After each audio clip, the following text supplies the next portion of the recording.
الحمد لله وكفى والصلاة والسلام على سيد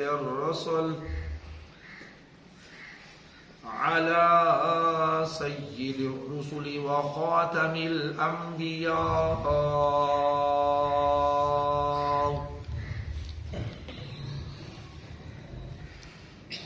أما بعد فأعوذ بالله من الشيطان الرجيم.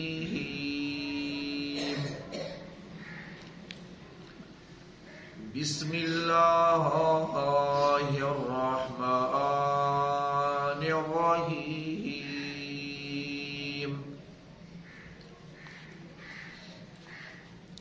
وعباد الرحمن الذين يمشون على الأرض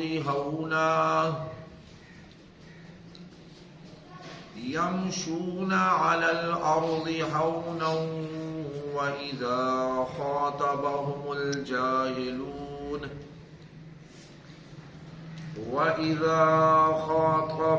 الجاهلون قالوا سلاما. والذين يبيتون لربهم سجدا وقياما. والذين يقولون ربنا اصرف عنا عذاب جهنم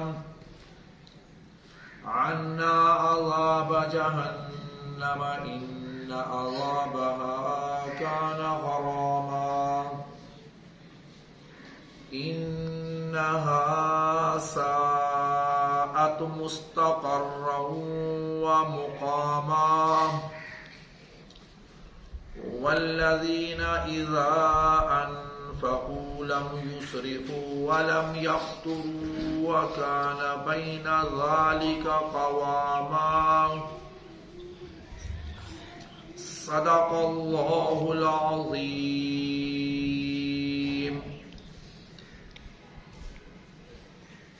میرے اللہ تیرے نام سے ابتدا میں نے کی، سب آسان ہوں مشکل میری. میرے اللہ دین کے لیے بولنے کی توفیق دے، دل مرتضی سوز صدیق دے. سب نبی اچھے، خلیل اچھا، کلیم اچھا علیہم السلام، لیکن ان سب سے زیادہ ہمارے مکے کا یتیم اچھا. سر سے لے کر پاؤں تک تنویر ہی تنویر ہے.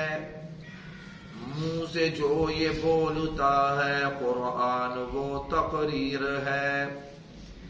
حسن مصطفیٰ کو دیکھ کر کہتی تھی یہ دنیا، وہ کیسا مصور ہے جس کی یہ تصویر ہے.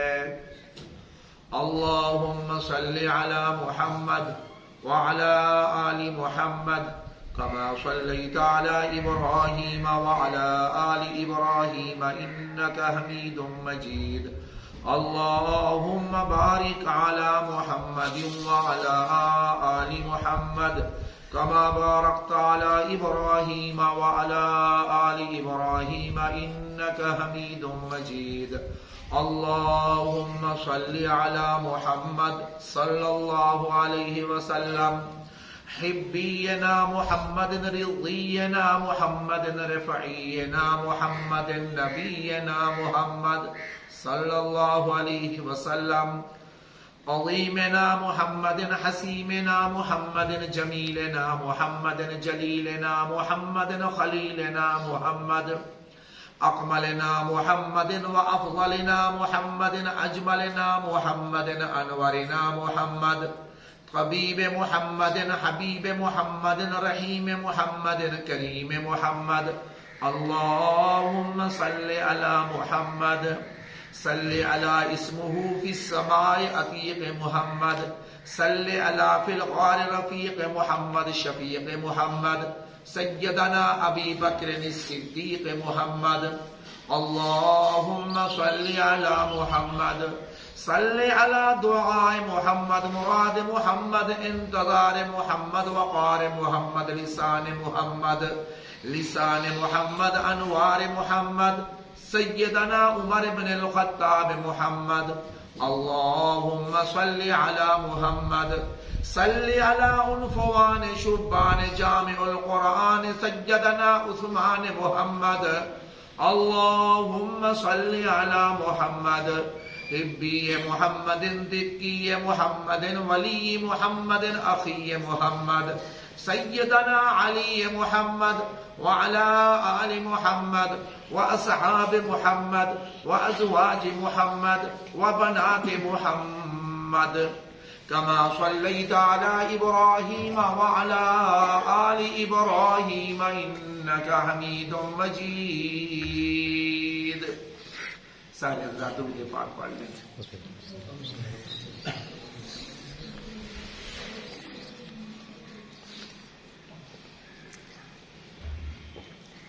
ایک وظیفہ وہ ہوتا ہے، توجہ میری طرف رہے، ایک وظیفہ وہ ہوتا ہے جو آپ کو پیر دیتا ہے، ایک وظیفہ وہ ہوتا ہے جو آپ کو محدث دیتا ہے، ایک وظیفہ وہ ہوتا ہے جو آپ کو مفسر دیتا ہے، ایک وظیفہ وہ ہوتا ہے جو آپ کو قاری دیتا ہے، ایک وظیفہ وہ ہوتا ہے جو آپ کو حافظ دیتا ہے. یہ وظیفہ جو میں نے آپ حضرات کو بتائیے وہ وظیفہ ہے. فرمایا جو اللہ بھی کرتا ہے پھر اللہ اپنے بندوں کو بھی فرماتا ہے یہ وظیفہ میں بھی کرتا ہوں تم بھی کرو. وہ وظیفہ کون سا ہے؟ اللہ بھی کرتا ہے. اللہ نے فرمایا میں صرف اکیلا نہیں کرتا، میرے جتنے فرشتے ہیں یہ وظیفہ کرتے ہیں. سب کہہ دو سبحان اللہ. اور فرمایا میں رب العالمین بھی یہ وظیفہ کرتا ہوں، میرے فرشتے بھی. اللہ آپ کے کتنے فرشتے ہیں؟ اللہ نے فرمایا فرشتوں کی تعداد کو کوئی نہیں جانتا میرے سوا، صرف میں جانتا ہوں کہ فرشتوں کی تعداد کتنی ہے. اچھا، اور اس کے علاوہ رب کائنات نے فرمایا اس وظیفے میں مسلمانوں تم بھی شامل ہو جاؤ. یا ایھا الذین آمنوا صلوا علیہ وسلموا تسلیما. میرے پیارے پیغمبر صلی اللہ علیہ وآلہ وسلم کی ذات پہ درود بھی پڑھو، میرے محبوب صلی اللہ علیہ وسلم کی ذات پہ سلام بھی بھیجو. تو الحمدللہ ہم درود والے بھی ہیں اور سلام والے بھی ہیں. کوئی نماز ہماری بغیر درود کے نہیں ہوتی، ہر نماز میں ہمارا درود ہوتا ہے. اور کوئی نماز ہماری بغیر سلام کے نہیں ہوتی، ہر نماز میں ہمارا سلام بھی ہوتا ہے محبوب کی ذات پر. وہ ہے السلام علیکہ ایھا النبی ورحمۃ اللہ وبرکاتہ. تو فرمایا ہم درود والے بھی ہیں اور سلام والے بھی ہیں. اور درود بھی میں نے آپ حضرات کو بتا دیا ہے اور سلام بھی میں نے آپ حضرات کو بتا دیا ہے کہ ہم سلام بھی بھیجتے ہیں اور درود بھی پڑھتے ہیں. یہ اللہ کا ہم پر بہت بڑا احسان ہے. یہ وظیفہ رب العالمین کا بھی ہے اور یہ وظیفہ ہمارا بھی ہے اور فرشتوں کا بھی ہے. اللہ اکبر.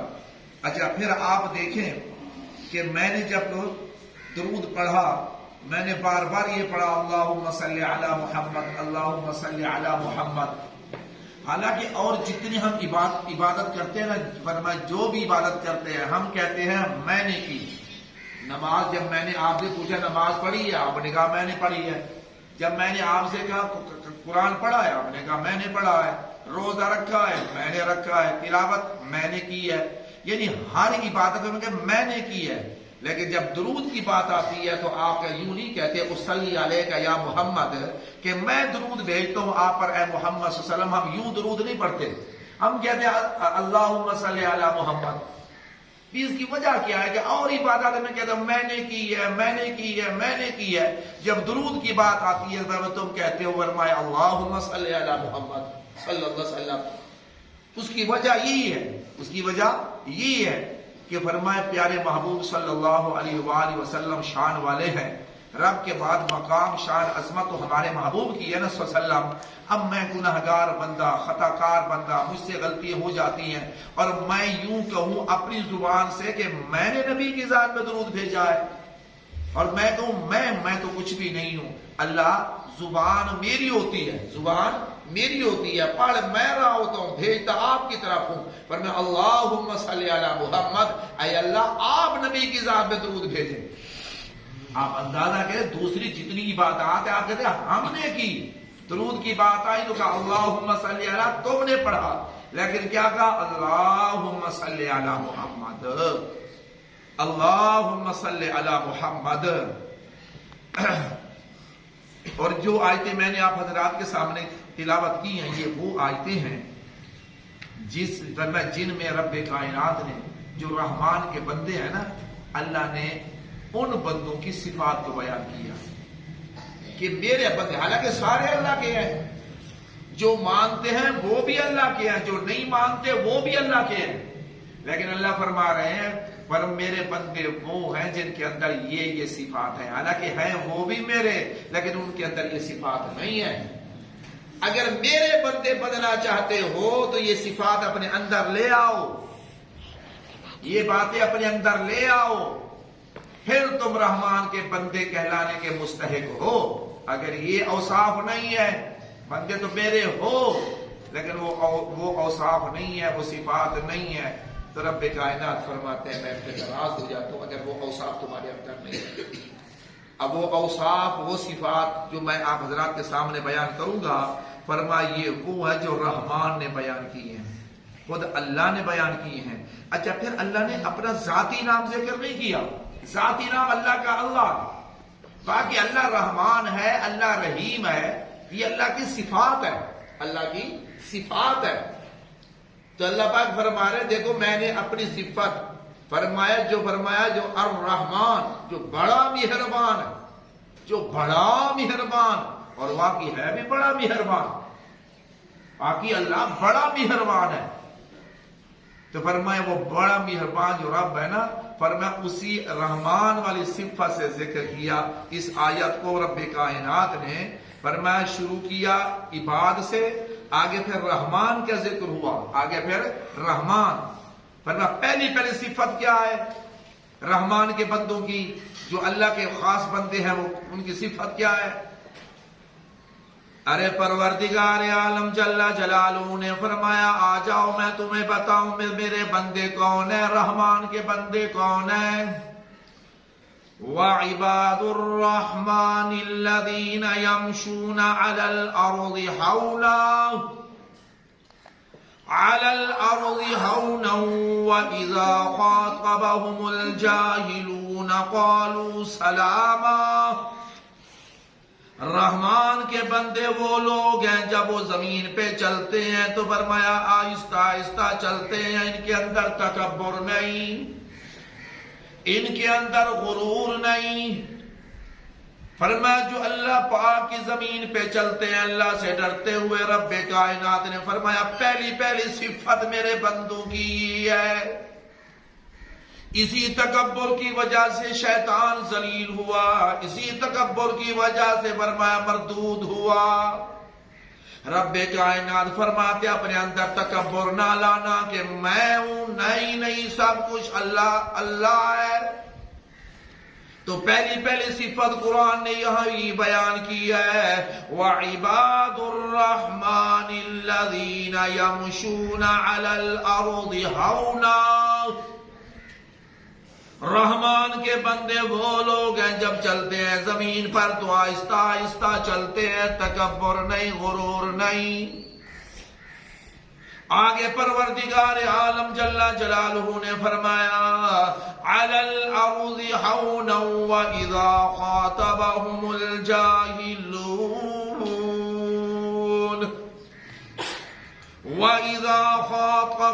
الْجَاهِلُونَ قَالُوا سَلَامًا۔ جب خطاب کرتے ہیں ان سے جاہل لوگ، ان پڑھ لوگ جب ان سے گفتگو کرتے ہیں، ان پڑھ لوگ ان سے جب باتیں کرتے ہیں، قالوا سلاما، وہ سلام کہتے ہیں۔ کیوں کہ آگے چال ہے کوئی ایسی بات نہ کر دے جس سے اللہ روٹنا چاہے۔ دوسری صفت رحمان کے بندوں کی وہ ہے جب بھی خطاب کرتے ہیں ان سے جاہل لوگ، وہ کہتے ہیں السلام علیکم۔ کیوں کوئی ایسی بات نہ کر دے جس کی وجہ سے اللہ ناراض نہ ہو جائے۔ یہ دوسری صفت قرآن نے یہاں بیان کی ہے۔ الحمدللہ قرآن کی محفل ہے، قرآن کی مجلس ہے، اور فرمایا قرآن کی تکمیل ہوئی ہے.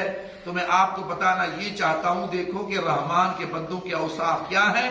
فرمایا اس محفل میں قرآن کی آیتیں ہوں، پھر فرمایا بندوں کے اوصاف کو بیان کرو تاکہ اللہ راضی ہو جائے.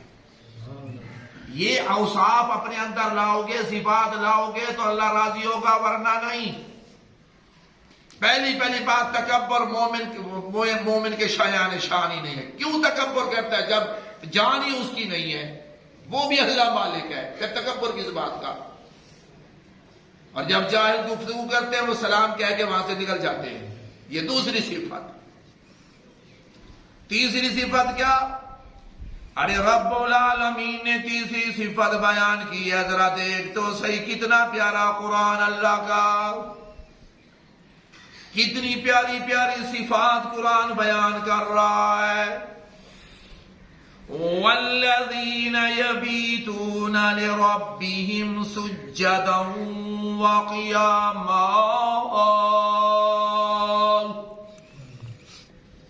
رحمان کے بندے وہ ہیں،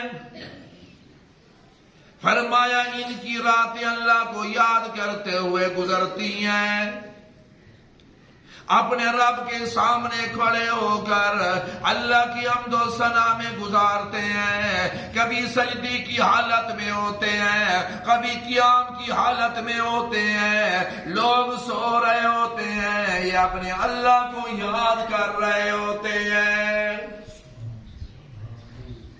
یہ تیسری صفت قرآن نے بیان کی ہے. والذین یبیتون لربہم سجدا وقیاما. یہ تیسری صفت رحمان کے بندوں کی ہے. اندازہ لگا قرآن کتنے پیارے انداز سے بیان کر رہا ہے. اب ذرا چوتھی صفت بھی دیکھ، رحمان کے بندوں کی چوتھی صفت کیا ہے؟ فرمایا جب بھی وہ اللہ کے سامنے ہاتھ اٹھاتے ہیں، اللہ سے دعا کرتے ہیں، رب کائنات فرما رہے ہیں ادعونی استجب لکم، مجھ سے دعا کرو میں تمہاری دعا کو قبول کروں گا. میں رب العالمین ہوں، میری ذات وہ ہے. وَهُوَ مَعَكُمْ أَيْنَمَا كُنتُمْ وَاللَّهُ بِمَا تَعْمَلُونَ بَصِيرٌ.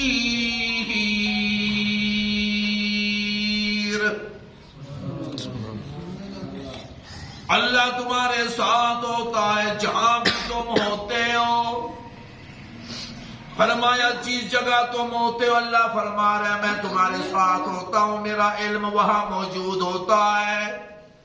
میں دیکھتا ہوں خان کیا کر رہا ہے، چودھری کیا کر رہا ہے، ملک جی کیا کر رہا ہے، فلاں صاحب کیا کر رہے ہیں. اللہ پاک فرماتے ہیں میرے بندے ذرا شرم کر، گناہ نہ کر. چھپ کے گناہ کر رہا ہے، بندوں کو پتہ نہیں ہے لیکن رحمان کو تو پتہ ہے. وَهُوَ مَعَكُمْ أَيْنَمَا كُنتُمْ. یہ اللہ کا بہت بڑا احسان ہے کہ رب کائنات نے سب کچھ کھول کے بیان کر دیا. یہ اللہ کا بڑا احسان ہے، اپنے اندر یہ صفات لیا. اب دعا کی بات آئی ہے، اب دعا کی بات کر کے ہم ختم کریں گے. فرمایا یہ ایک صفت دعا والی بھی اللہ نے کی ہے، جب بھی ہاتھ اٹھاتے ہیں. اب ہاتھ اٹھا کے اللہ سے کیا دعا کرتے ہیں؟ اب اندازہ تو لگا. فرمایا جس جہنم سے ہم ڈرتے نہیں ہیں، ہمیں خوف نہیں ہے، گناہ پہ گناہ کرتے جا رہے ہیں، وہ اللہ خود فرما رہے ہیں کہ جب بھی دعا کیا کرو تو جہنم سے پناہ مانگا کرو مجھ سے. تم نہیں جانتے کہ جہنم کتنی سخت ہے، کتنی وہ بری جگہ ہے، کتنی سخت جگہ ہے. تم نہیں جانتے دنیا کی آگ بھی جہنم کی آگ سے روزانہ 70 بار پناہ مانگتی ہے. یہ بندہ نہیں مانگتا، پناہ نہیں مانگتا اللہ مجھے جہنم سے بچا. جب اللہ نے فرما دیا، جب اللہ نے فرما دیا کہ جب بھی ہاتھ اٹھایا کرو تو جہنم کی بات کیا کرو، پناہ مانگا کرو. ارے رب کائنات نے فرمایا والذین یقولون ربنا اصرف عنا عذاب جہنم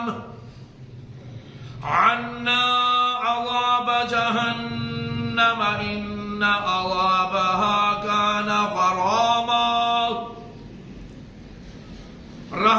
کے بندے وہ لوگ ہیں جو کہتے ہیں اے ہمارے رب پھیر دے ہم سے جہنم کا عذاب ہم سے دور کر دے،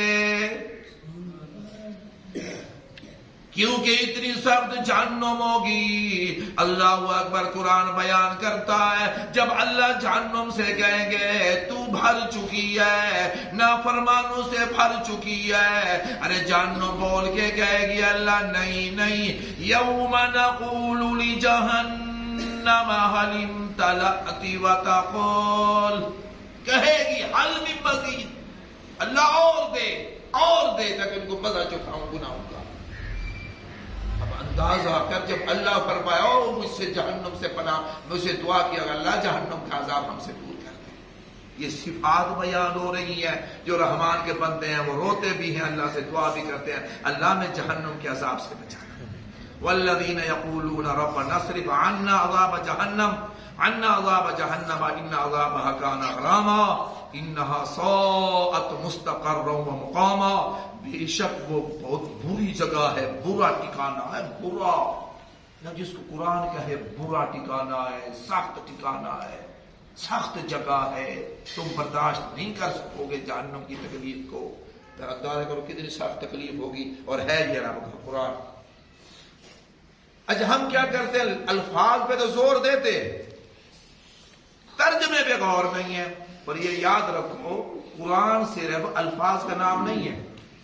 قرآن تم کہو لفظ پڑھ لیے بس یہ قرآن ہم نے پڑھ لیا ہے، فرمایا لفظ صرف قرآن کا نام نہیں، الفاظ قرآن کا نام نہیں ہے، فرمایا الفاظ بھی معنی بھی، ان دونوں کو قرآن کہتے ہیں۔ ہمارا لفظوں پہ تو زور ہوتا ہے، ترجمے پہ زور ہوتا نہیں ہے، وہ ہم سیکھتے نہیں ہیں۔ جو پڑھا ہے، جو تم نے پڑھا ہے، پہلے یہ تو دیکھو ہم نے جتنا کچھ پڑھا اس میں کیا رب نے فرمایا ہے، ہم کیا کر رہے ہیں، قرآن کیا کہہ رہا ہے، اللہ کیا فرما رہے ہیں۔ تو اس وجہ سے اللہ نے فرمایا قرآن اس طرح پڑھو جس طرح پڑھنے کا حق ہے۔ پھر پڑھنے کا حق کیا ہے، کس طرح پڑھو، اور آپ پھر ترجمہ پہ غور کرو، پھر اس کے مطابق زندگی گزارو، یہ قرآن کا حق ہے، یہ ہے قرآن کا حق تم نے ادا کر دیا، پڑھا پھر اس کے مطابق عمل کیا۔ آخری بات جناب فاروق اعظم سب کہہ دو رضی اللہ تعالیٰ، بہت بڑے صحابی ہیں، بہت بڑے فاروق اعظم رضی اللہ تعالیٰ۔ اب دیکھو نبی پاک صلی اللہ علیہ وسلم کا زمانہ ہے، کتنا پیارا زمانہ ہوگا جب والضحیٰ کے چہرے والا سامنے ہوگا، واللیل کی زلف والا محبوب سامنے ہوگا، یاسین کے سونے دھاتوں والا محبوب سامنے ہوگا، لا اقسم بہذا البلد کے شہر والا محبوب سامنے ہوگا، طٰہٰ کے تاج والا محبوب سامنے ہوگا، ما زاغ البصر کی پیاری آنکھوں والا محبوب جب ہوگا، تو فاروق اعظم رضی اللہ تعالیٰ ایک صحابی نے جا کے کہہ دیا محبوب فاروق اعظم رضی اللہ تعالیٰ عنہ قرآن کے معاملے میں پیچھے رہتے ہیں، فاروق اعظم رضی اللہ تعالیٰ عنہ قرآن کے معاملے میں پیچھے ہیں، اور اصحاب رسول آگے ہیں کلام اللہ میں، یہ پیچھے رہتے ہیں۔ حالانکہ فاروق اعظم رضی اللہ تعالیٰ عنہ نام والے صحابی ہیں، اور جس گلی سے عمر گزر جائے شیطان نہیں گزرتا، لیکن قرآن جب پڑھتے ہیں تو اور صحابہ سے پیچھے رہ جاتے ہیں۔ اس کی وجہ کیا ہے؟ اللہ اکبر، کیا کہ محبوب فاروق اعظم رضی اللہ تعالیٰ قرآن کے معاملے میں پیچھے، آپ نے فرمایا عمر ادھر آؤ رضی اللہ تعالیٰ، میرے فاروق ادھر آ جاؤ۔ فاروق اعظم رضی اللہ تعالیٰ تشریف لائے، میں استاد کے سامنے ہوتا ہوں، محدث کے سامنے، مفسر کے سامنے، صحابہ کتنے شان والے جو محبوب صلی اللہ علیہ وسلم کے سامنے آتے ہوں گے، اور رخسار محبوب صلی اللہ علیہ وسلم کے محبوب کے رخساروں کو دیکھتے ہیں، کتنے خوش نصیب۔ آپ نے فرمایا عمر کیا بات ہے، قرآن کے معاملے میں پیچھے رہتے ہو اور اصحاب رسول آگے، یہ شان کے اعتبار سے آپ سے پیچھے ہے، یہ معاملہ کیا ہے، کیا وجہ ہے؟ کہا محبوب قرآن جو پڑھتا ہوں آپ پڑھاتے ہیں، فرمایا میں پڑھتا ہوں پھر ترجمہ یاد کرتا ہوں، فرمایا سمجھتا ہوں، پھر اس کے مطابق عمل کرتا ہوں، اور پھر آگے سبق لیتا ہوں۔ ہم پڑھ سارے جاتے لیکن اندھیرے کا اندھیرا، پتہ ہی نہیں ہے کہ پڑھا گیا ہے۔